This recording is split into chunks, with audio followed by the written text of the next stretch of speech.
Wano bannabyabufuzi baffe. Those politicians, they are just money makers. Munabyabufuzi alina oludda. There are people in FDC who are NRM. There are people in Nnyoo who are NRM. And they meet the president. Ati gwedawo sinike ebinyo mumbona ye yomutwe mulwanirira gwanga. What do you call a gwanga? A country of people. When people don't want to liberate themselves, you can't force them into liberation. Ugandans are not ready for change. Nyege wabadde wajud. Bavudde Congo. These are Ugandans. They have money for fuel to take them to Jinja.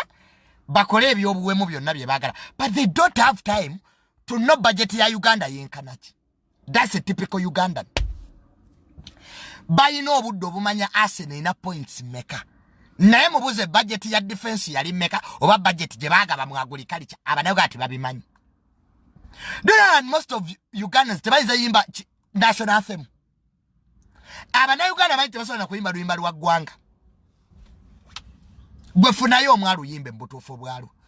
Herojera o Uganda akubaka manyi megoda pose we bakoma. Aonola bakatugo.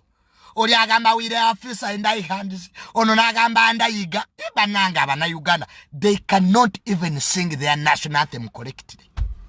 Kati gwerye gwanga liberation yebevawa. Kama tuwesiba maloji. Wana abantu basiba mupoko joint. Kati UB40 wano Uganda yense singa amasanyu concert after concert.